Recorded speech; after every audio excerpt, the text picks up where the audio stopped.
Last week, we finished in chapter 6 of Hebrews in verse 12. And the last phrase in verse 12 is, imitate those who through faith and patience inherit the promises. And so those promises that were referred to there, he's going to expand upon in the rest of the chapter, and that's what we're going to talk about today as we continue in chapter 6. So I'll read starting in verse 13. For when God made a promise to Abraham, because he could swear by no one greater, he swore by himself, saying, surely blessing I will bless you, and multiplying I will multiply you. And so after he had patiently endured, he obtained the promise. For men indeed swear by the greater, and an oath for confirmation is for them an end of all dispute. Thus God, determining to show more abundantly to the heirs of promise the immutability of his counsel, confirmed it by an oath, that by two immutable things in which it is impossible for God to lie, we might have strong consolation who have fled for refuge to lay hold of the hope set before us. So the promise that he is talking about here and the oath that he made to Abraham is actually covered in Genesis, the 22nd chapter. And I'd like to go there and read the full context of that. In Genesis chapter 22, I'll start with verse 15, but just to understand the context, this was after Abraham had gone to war against, I think there were 5 kings, and he had defeated them, and he was on his way back. Then in verse 15 it says,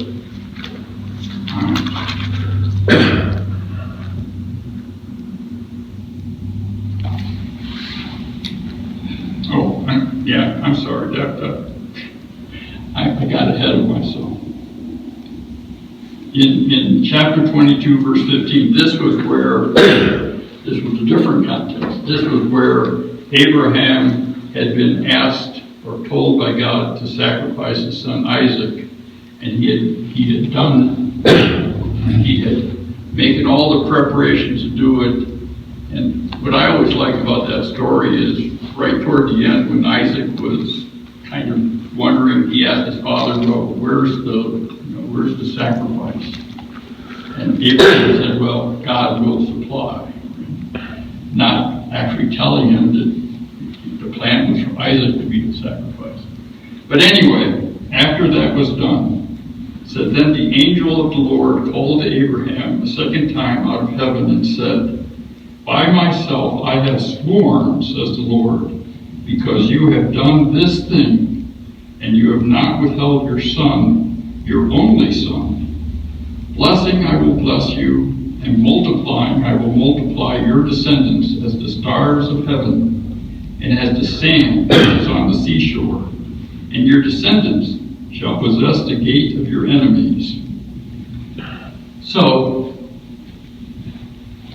to put all of this into context, the first time that we actually see God making a promise to Abraham is in chapter 12 of Genesis. And this was just when, and at that point Abraham's name was still Abram, and he was being called to leave Haran and come into Canaan. In chapter 12, verse 1 says, now the Lord said to Abram, get out of your country, from your family and your father's house, to a land I will show you. And I will make you a great nation. I I will bless you and make your name great, and you shall be a blessing. I will bless those who bless you, and I will curse him who curse you. And then the final phrase, and in all the families of the earth, and in you, all the families of the earth shall be blessed.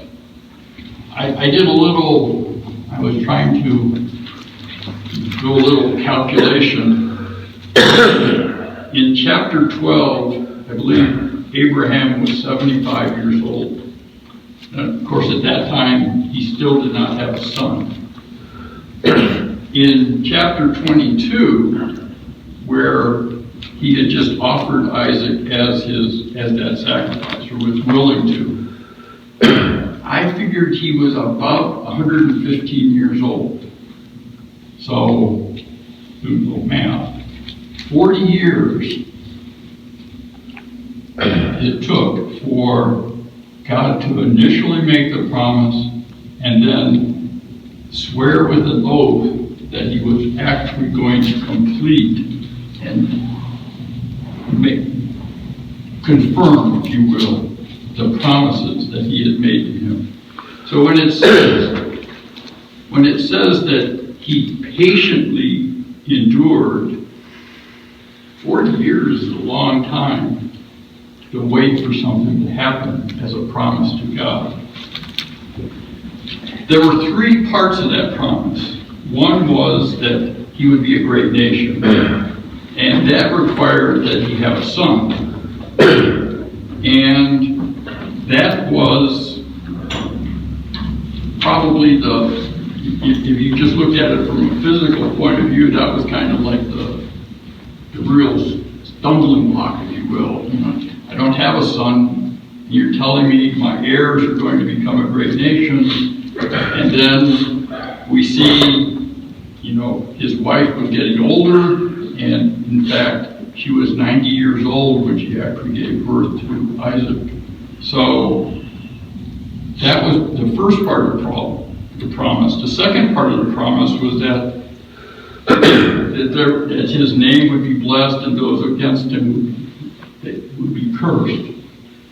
And then the final one was what we sometimes call the seed promise, and that is that through his name, his family, all nations of the earth would be blessed. Now the question that you might ask, and I think those receiving this letter would kind of be prone to ask is, were the promises to Abraham fulfilled by the law of Moses? And when you think about it, by the time the law of Moses was given, they were pretty much a great nation. They were moving into the promised land. They were, 600,000 plus men, plus women and children, so maybe 2 million people. That's a significant nation.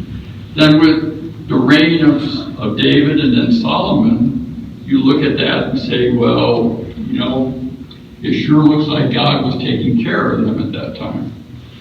But the answer, of course, is no, it wasn't satisfied by the law of Moses. And we can actually see an inspired man who commented about that in the first chapter of the Gospel of Luke. It starts in verse 67. And I guess I'll start reading there. This is Zacharias, the father of John. Now his father Zacharias was filled with the Holy Spirit and prophesied. So, as I said, this was an inspired man, saying, "Blessed is the Lord God of Israel, for he has visited and redeemed his people, and he has raised up a horn of salvation for us in the house of his servant David, as he spoke by the mouth of his holy prophets, who have been since the world began, that we should be saved from our enemies and from the hand of all who hate us, to perform the mercy promised to our fathers, and to remember his holy covenant the oath which he swore to our father Abraham, to grant us that we, being delivered from the hand of our enemies, might serve him without fear, in holiness and righteousness before him all the days of our life. And you, child, will be called the prophet of the highest.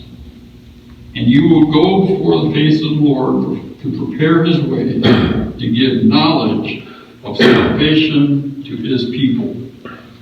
So here, at the birth of John and looking at the coming of the Messiah, this inspired man talked about this promise was about to be fulfilled. Another passage that we can look at is later in the book of Hebrews. There's chapter 11 is what I'd be looking at. And of course, that's the chapter which talks about the faith of so many people who had lived previously. But in verse 13, it makes kind of an interesting comment. After talking about Abraham and Sarah, he said, verse 13, these all died in faith, not having received the promises, but having seen them from afar, were assured of them, embraced them, and confessed them, that they were strangers and pilgrims on the earth. So, while we see that, I think Abraham saw the beginning of the fulfillment of the promise, he did not live long enough to see it come by fully. And then verse 39 of the same chapter, after talking about more and more of these people of faith, it says, and all these, having obtained a good testimony through faith, did not receive the promise, God having provided something better for us, that they should not be made perfect apart from us. So, what I believe he's trying to get across to these Jewish Christians was that the law of Moses was not the fulfillment of the promises that were given to Abraham. It was only a temporary thing, and I think we kind of talked about that at times in the past.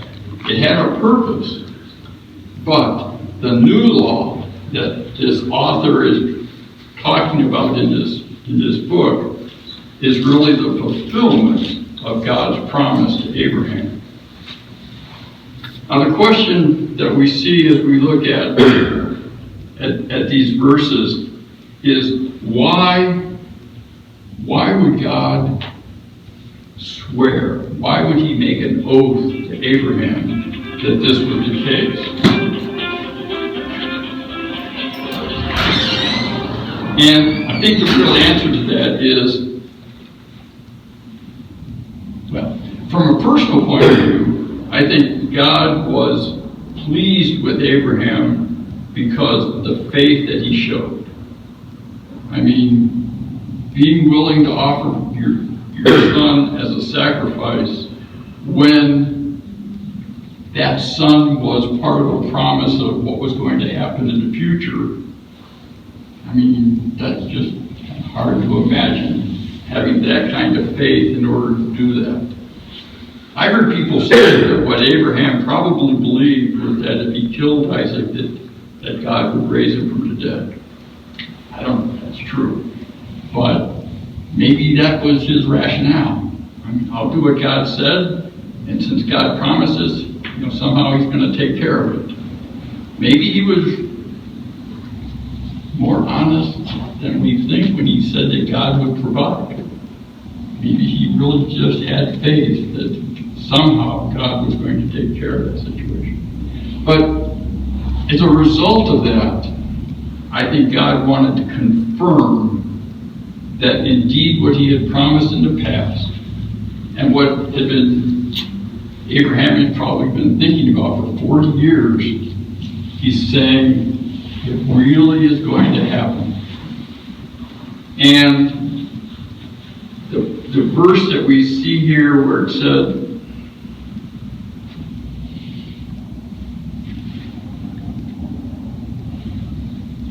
in verse 18,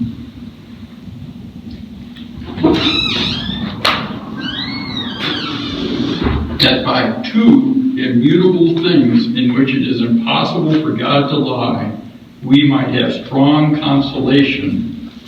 So the two items, one is God doesn't lie. The other is he made an oath confirming that what he had said was indeed going to happen.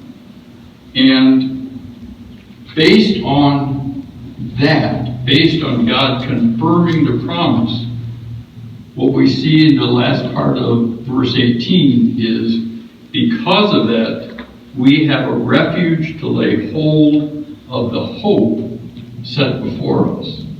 And so the author here, I think what he's trying to do is tell these people that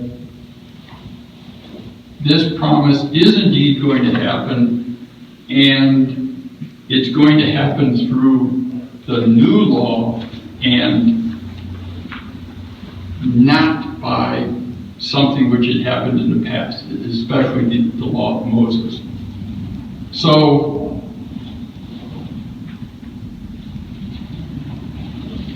looking at the last couple of verses in this chapter, he's now going to kind of expand on this hope, where he says, this hope we have as an anchor of the soul, both sure and steadfast, and which enters the presence behind the veil, where the forerunner has entered for us, even Jesus, having become high priest forever, according to the order of Melchizedek. Just a kind of a side comment. Normally when that little brochure, this stop, search for the old path, that thing is handed out. Normally when that's handed out, sometimes during the week I read it. And I don't know how many of you read it, but I noticed that on the front page, the article title was, "Lest We Drift." And throughout most of the article, it was quoting from Hebrews. And this idea of hope as an anchor really does get back to the idea that we had talked about earlier in the book, where it was talking about don't be sluggish, don't drift away. And hope is what will keep us from drifting away. So,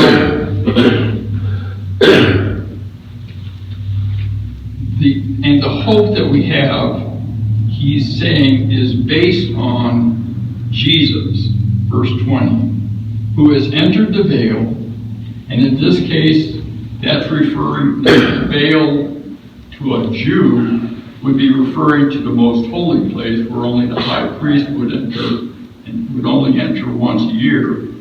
But what he's saying is, as the latter part of this verse, having become high priest forever, according to the order of Melchizedek. So, it's taken me a couple weeks, but what actually we've done is, as the author was in chapter 5, he started to talk about Jesus, the high priest, and Melchizedek. And then he stopped because he first wanted to warn the people and then encourage the people that they needed to grow to maturity so that they could understand what was going to come next. And this is what he's going to talk about as we get into chapter 7.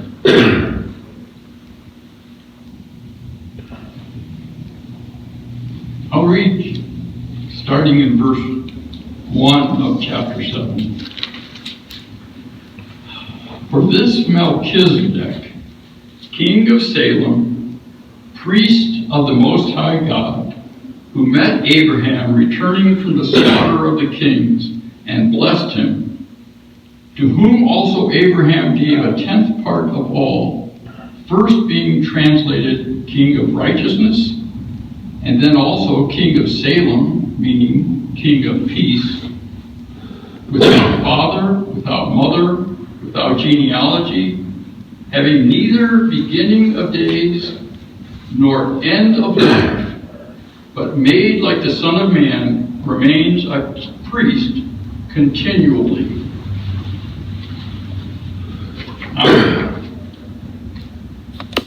The notes I was reading talked about this, and it said that this was talking about how the priesthood of Melchizedek was a type looking forward to the priesthood of Christ. And I don't know how many of you, I could imagine most of you, I guess I should say that, I would guess most of you had heard in studying the Bible references made to types and antitypes. And when I got to this in my study, it was like, how well do I understand this? So I took a little, I was studying away, and then all of a sudden it's like I got distracted. And I'd like to share some of what I kind of looked at as I was looking at the subject of types and antitypes. My first question, and this was just a basic question I had, was, is this Bible, or is this, man's opinion about what's going on? And I guess I'm glad to say, as I was kind of searching and trying to look into this, I think we've got quite a bit in the Bible that tells us that this is indeed real. And it's part of, I guess the way I would say it is, we have an all-knowing God revealing his mind to mankind. And while he has done that, he knows the future, and he uses things in our past to foreshadow or tell us about what is going to happen in the future. And to me, it gives me, it encourages me to realize, unless this was inspired by an all-knowing God, this couldn't have been written any other way. It had to come from God. I don't pretend to know Greek, but every once in a while, it does seem like knowing a little bit about Greek may get you in trouble, but it may also help you. And the word type and antitype are both from the Greek, and the word type is T-U-P-O-S, tupos. And antitype, guess what? It's A-N-T-I, tupo. So it's very clear that the translation into English that we most frequently see is very accurate. Type can be used different ways, certainly. But if you just look at Nelson's Bible Dictionary, the way he defines type, and of course, he is looking at it from a biblical point of view. And that's the reason why I want to talk about that. I don't really care about the other definitions of type. But from a biblical point of view, it says it is a figure a representation or a symbol of something to come, such as an event in the Old Testament that foreshadows another in the New Testament. And then the same Bible dictionary says that antitype refers to a fulfillment or a completion of an earlier truth revealed in the Bible. So, a couple aspects of that. One is the antitype is usually a spiritual matter, and the type is physical. And what I couldn't help myself. What I was thinking about that is, boy, that sounds like parables, right? I mean, you talk about something physical or something that people know, and the reason you talk about it is you're trying to make a spiritual application. Well, it's not the same thing, obviously, but it's something that's real, physical, that people know exists, and then saying, well, this represents something spiritual that you need to understand. And I saw some examples of these, and I'd just like to kind of go through a few of those examples. One is in Romans chapter 5.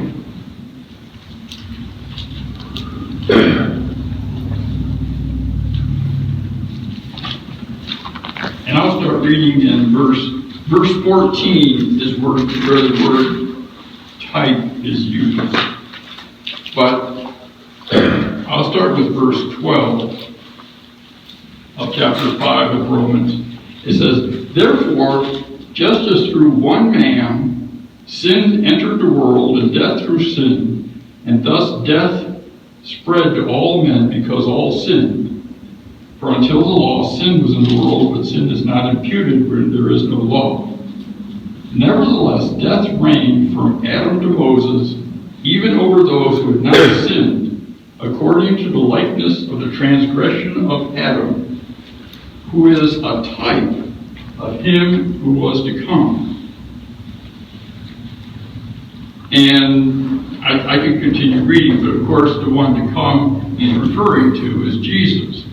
So he's taking the physical person, Adam, talking about what he did and comparing him to the spiritual one, and actually referring to the Son of God and what he did in life. Another example is in John, the 3rd chapter. And I must say, I've seen this before, and I kind of like this example. In John 3 and verse 14, I mean, first of all, realize John 3 is where Jesus was talking to Nicodemus, and among other things, he was telling him that you had to be born again to enter the kingdom. He was teaching this Jewish leader who should have known the Lord. And in verse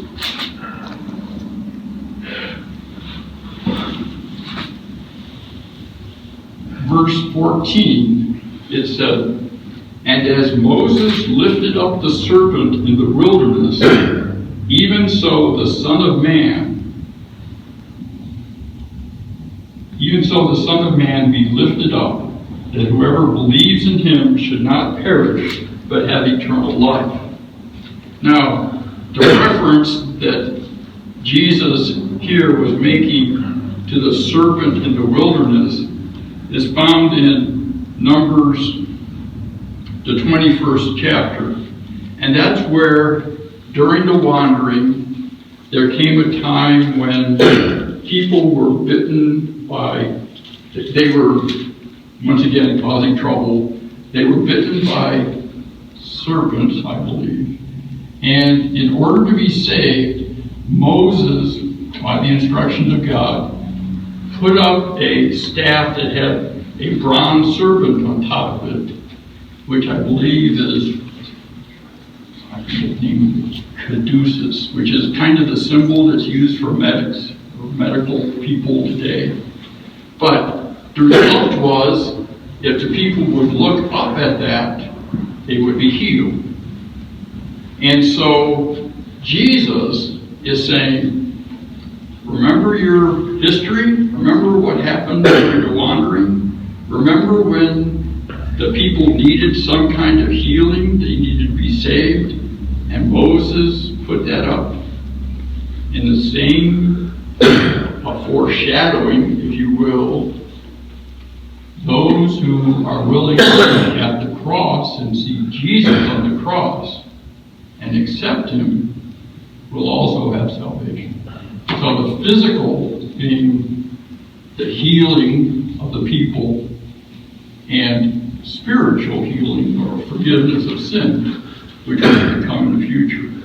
A type and an antitype. Another example is actually later in chapter 9 of the book of Hebrews.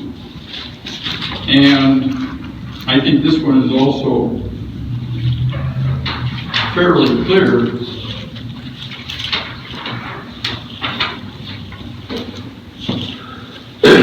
In Hebrews chapter 9, and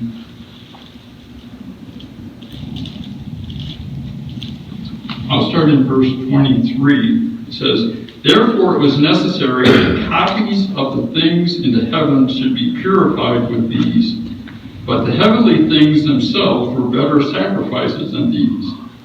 For Christ has not entered the holy places made with hands, which are copies of the true, but into heaven itself, now to appear in the presence of God for us. Not that he should offer himself often, as the high priest enters the most holy place every year with the blood of another." So the type was the holy place, which the high priest offered to have access to God.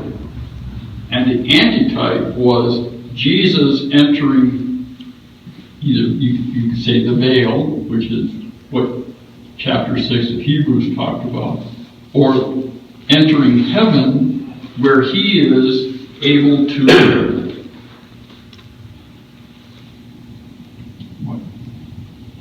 talk to,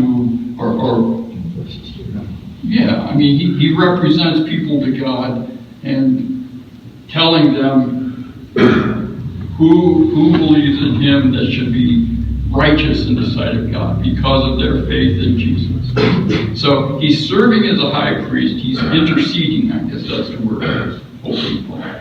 He's interceding with God on our behalf. So the physical, under the old law, and the spiritual, which exists today. And another example is in 1 Peter chapter 3. And I think this is probably fairly well known.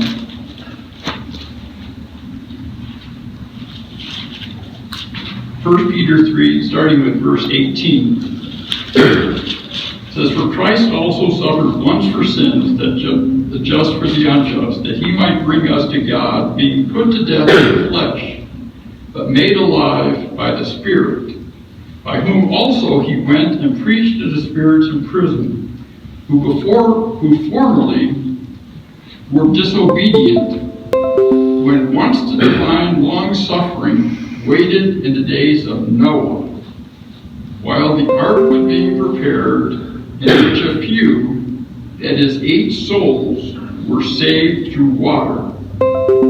There is also an antitype, which now saves us, baptism, not the removal of flesh, of filth of the flesh, but an answer of a good conscience toward God, through the resurrection of Jesus Christ." And I must admit,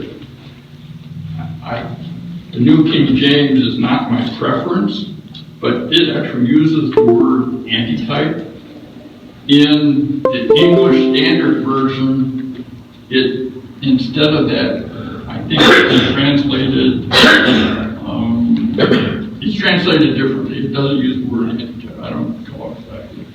But it's clear what they're talking about is something physical, the saving of 8 people in the flood by being in the ark, and salvation through baptism. So something physical, something spiritual.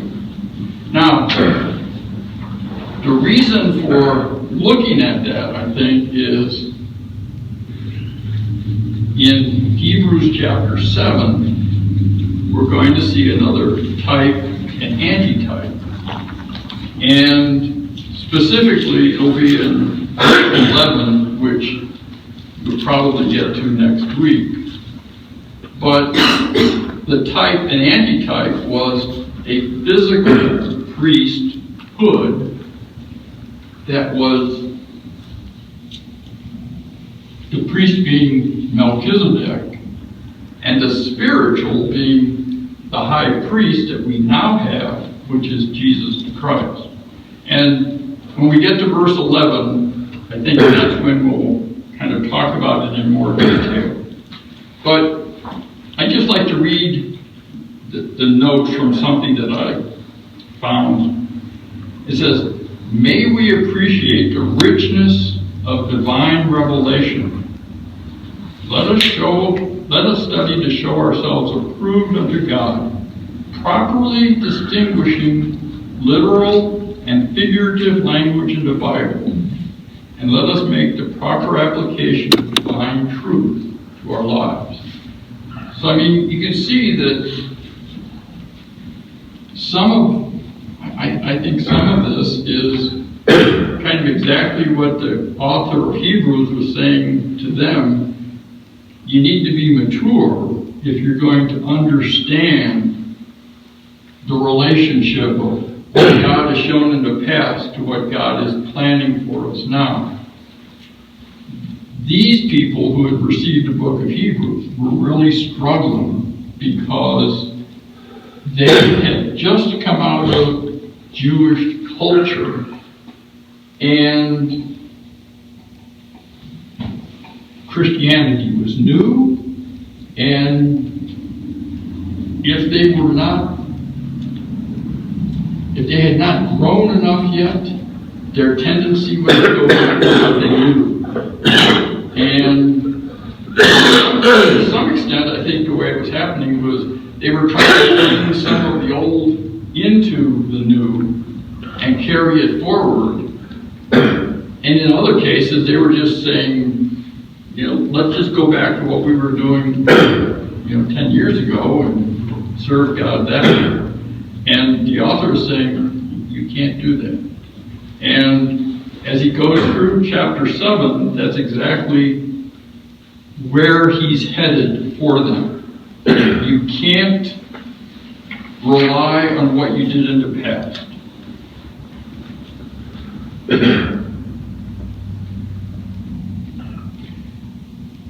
I'll start, as I read chapter 7 before, I'll start that, but we'll have to continue it next week. But I can make a few points that I think will make it. It says, once again, I'll read this. "For this Melchizedek, king of Salem, priest of the Most High God, who met Abraham returning from the slaughter of the kings, and returning and blessed him, to whom also Abraham gave a 10th part of all, being first translated King of Righteousness, and then also King of Salem, meaning King of Peace, without father, without mother, without genealogy, having neither beginning of days nor end of life, but being made like the Son of God, remains a priest continually." So the idea, what he actually is talking about is very specifically describing Melchizedek. And I think the most likely It's most likely that Melchizedek was not an individual's name, but it was a title. And I base that because I see other examples of that, especially in the Old Testament. When you talk about Pharaoh in Egypt, I mean, that wasn't the name, that was their title. Also, Abimelech, who dealt with both Abraham and Isaac when they were in Canaan, that was also, I believe, a title, not the name of an individual. It's, for some reason, people want to know, well, if that wasn't his name, then who was he? And at least one speculation, and that's all it is that it was actually Shem, one of the three sons of Noah. And that is what the Jews, the Jewish leaders, would have believed at that time. The real answer is it doesn't matter who it is. The whole idea that we see, especially in verse 3, where it says, without father, without mother, without genealogy, having neither beginning of days nor end of life, but made like the Son of God. That, once again, and I mentioned it before, is to understand some of the aspects of this book. It helps to think like a Jew. And that's not easy, so you have to read references, right? But apparently, well, what we know is